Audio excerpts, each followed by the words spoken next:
कहानी की शुरुआत में हम एक रिटायर्ड फौजी जेम्स राइट को देखते हैं, जो इस वक्त जापान के एक मार्शल आर्ट स्कूल में अचानक से घुस गया। उसका मकसद है अपने पुराने दुश्मन को ढूंढना, लेकिन शुरुआत से ही सब कुछ बिगड़ रहा था। जिस आदमी को वो ढूंढ रहा है वो इस वक्त के स्कूल के मास्टर का बाप है। इस मार्शल आर्ट स्कूल का मास्टर एक इज्जतदार आदमी है जो अपने परिवार की शान में कुछ नहीं सुन सकता। अपने बाप की बेइज्जती सुनकर उसने अपने स्टूडेंट्स से कहा कि इस अमेरिकन को तुरंत मार डालो, लेकिन प्लान उल्टा पड़ गया। जेम्स कोई मामूली सा फौजी नहीं है, वो बहुत ही जबरदस्त फाइटर है। उसने बिजली की रफ्तार से सबको एक एक करके ढेर करना शुरू कर दिया। सेंसे समझ गया कि ये कोई आम आदमी तो नहीं है। उसने अपने आदमियों को रोका और पूछा कि तुम यहाँ क्यों आए हो। इसका जवाब मिलने से पहले एक कहानी पीछे चली गई। साल 1942 में जापानी फौज इस वक्त एक कैंप बना रही थी जिसे मार्च ऑफ डेथ कहा जाता था। पूरे साउथ ईस्ट एशिया पर कब्जा करने का ये एक हिस्सा था। इस वक्त दूसरा विश्व युद्ध चल रहा था और जेम्स इस वक्त अपने मरे हुए दोस्त के पास बैठा था,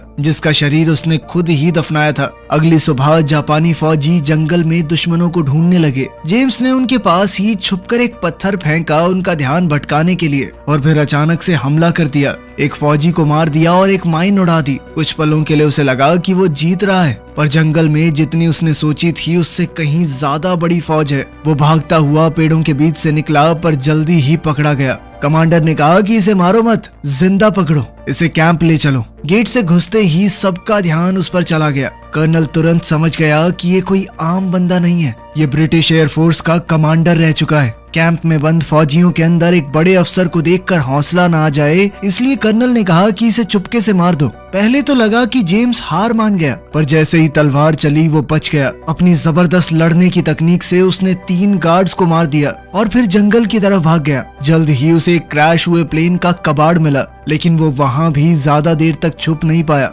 वो वहाँ से भाग ही रहा था कि तभी उसका पैर छुपे हुए जाल में पड़ गया। उसे दोबारा पकड़कर फौजी उसे वापस कैंप में ले आए। कर्नल ने उसका डॉग टैग खींच लिया और उसकी कमर के नीचे एक मेडल मिला, जो कि युद्ध के दौरान जबरदस्त बहादुरी के लिए मिलता है। कर्नल ये देखकर इम्प्रेस हो गया और कहा कि इसे अभी मत मारो, इसे बिल्डिंग के नीचे वाली जगह में ले जाओ और आराम करने दो। पर ये सुकून ज्यादा देर तक नहीं रहा। अगली सुबह वो उसे एक और लड़ाई में भेजने वाले थे, जिसमें उसका मरना पक्का है।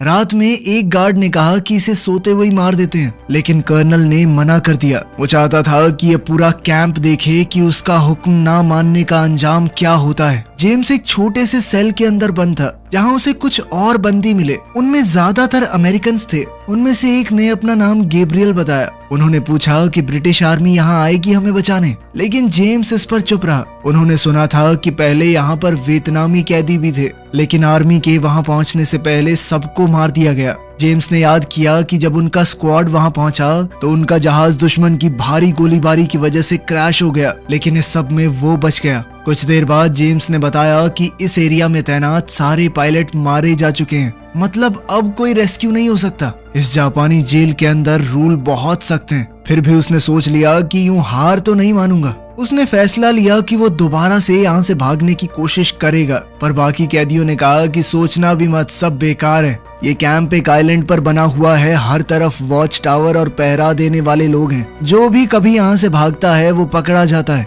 ये कैंप सबसे मजबूत और खतरनाक कैदियों को तोड़ने के लिए बनाया गया है। हम सबसे मजदूरी करवाई जाती है ताकि इस कैंप की दीवारों को और मजबूत बनाया जाए। थोड़ा ऊपर एक और कैंप है जिसका नाम है मार्च ऑफ डेथ। वहाँ से तो आज तक कोई वापस ही नहीं आया। किसी को नहीं पता कि वहाँ क्या होता है। अगली सुबह कंपाउंड में चीखों की आवाज से शुरू हुई। सभी सैनिक लाइन में ट्रेनिंग कर रहे थे। हवा में उनके जूतों की आवाजें और डिसिप्लिन की सख्ती महसूस हो रही थी। वहीं सजा देने का टाइम भी आ गया था। सिपाहियों ने जेम्स के हाथ बांधे और उसे मैदान के बीच में ले गए, लेकिन सबके सामने पहुंचने से पहले कमांडर ने रस्सियां काटने का ऑर्डर दिया और उसे वहां से हटा दिया। दरअसल कमांडर जेम्स को किसी बड़ी चीज के लिए बचा रहा था। असली तमाशा तो अभी बाकी है। 2 कैदियों को सजा मिलने वाली है क्योंकि उन्होंने राशन में से खाना चुराकर अपने बेड के नीचे छुपा दिया था। उनकी सजा मौत तो नहीं थी, लेकिन कैंप के सबसे खतरनाक फाइटर के साथ उन्हें मुकाबला करना होगा। कैंप का सबसे जबरदस्त फाइटर बहुत डरावना लग रहा था।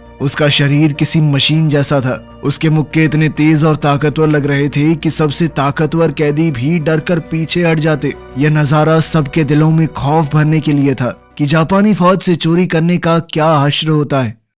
मैच के बाद सब लोग अब जेम्स की मौत का इंतजार कर रहे थे। ऐसे खतरनाक खिलाड़ी के सामने जेम्स के बचने का कोई चांस नहीं लग रहा था किसी को। लेकिन कुछ ही सेकंडों में जेम्स ने उस बड़े और खतरनाक फाइटर को सिर्फ 2 हमले करके गिरा दिया। कर्नल कुछ भी नहीं बोला, वो चुपचाप अपने टेंट में चला गया। टेंट में उससे एक सिपाही बात करने लगा कि सर जेम्स को जिंदा नहीं रखना चाहिए, ऐसे आदमी को तो अपनी आखिरी सांस तक टॉर्चर करना चाहिए। लेकिन कर्नल कुछ अलग सोच रहा था। उसकी आंखों में दुश्मन की ताकत के लिए थोड़ी इज्जत तो थी, लेकिन उसने वादा किया कि जेम्स का समय भी जल्द ही आएगा। बाद में जेम्स की मुलाकात कैप्टन कॉलिंस से हुई। कॉलिंस उसका लड़ने का तरीका देखकर हैरान हो गया। जब सब जश्न मनाने के लिए ड्रिंक्स लेने लगे तो दाढ़ी वाला कैदी अपनी बनाई हुई शराब लाया, जो इतनी तेज थी कि गले को आग की तरह जला रही थी। लेकिन मूड हल्का होने से पहले ही जापानी फौजी वहां आ गए। उन्होंने जेम्स को कर्नल के टेंट में बुलाया। टेंट के अंदर एक जवान नर्स सामान रख रही थी। जेम्स और नर्स ने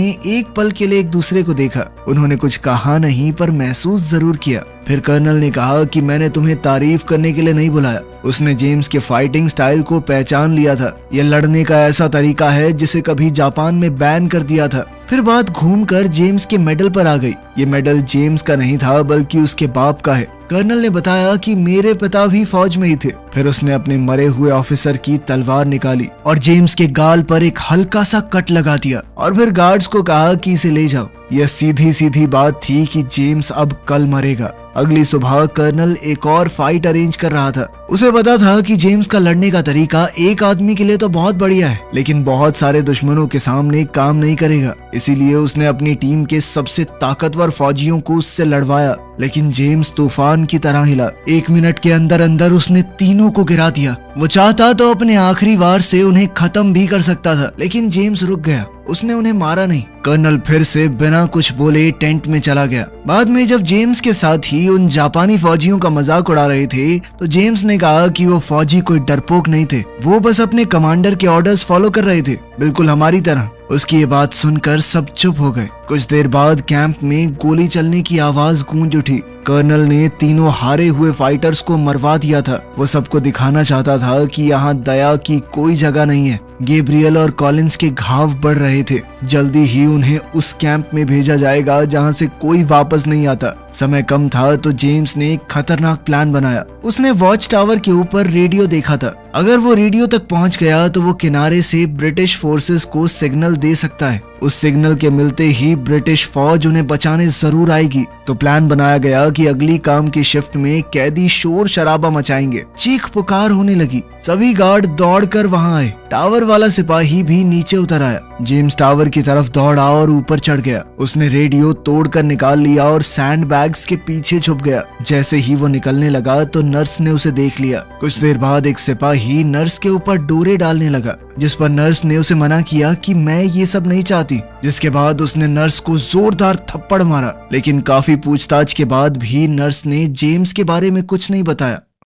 अपने सोने की जगह पर वापस आकर जेम्स ने रेडियो छुपा दिया। सबने फैसला किया कि अभी सिग्नल नहीं भेजना, सिर्फ सुनना है। शायद उन्हें ब्रिटिश या अमेरिकन सिग्नल मिल जाए। लेकिन अगली सुबह खतरा उनके दरवाजे पर पहुंच गया। कर्नल ने एक इमरजेंसी मीटिंग बुलाई। वो पता लगाना चाहता था कि किसने भागने की कोशिश की है। जेम्स ने एक कैदी को बेहद घबराता हुआ देखा और रात को बड़े प्यार से उससे बात की। उस कैदी ने बताया कि बॉर्डर के बिल्कुल कोने पे एक छोटी सी जगह है, वहाँ पे मैंने एक खुफिया होल बना रखा है। मैं धीरे धीरे उसे बड़ा कर रहा था ताकि निकल जाऊं यहाँ से। अब तो जेम्स ने भागने का फैसला कर लिया। रात को उसने अपना बेड ऐसे बना दिया कि कोई मुंह ढक के सो रहा है और चुपचाप निकल गया वहाँ से। दाढ़ी वाले उस फौजी ने भी उसकी मदद की। कई महीनों बाद उसने कैंप की दहलीज के बाहर कदम रखा। उसी वक्त एक गार्ड इंस्पेक्शन करने आया और देखा कि जेम्स गायब है। लेकिन दाढ़ी वाले आदमी की आंखों में देखकर वो कुछ नहीं बोला और चला गया। जंगल से होते हुए जेम्स किनारे तक पहुंच गया। अब रेडियो के अंदर उसे अचानक से अमेरिकन सेना का खुफिया कोड सुनाई दिया,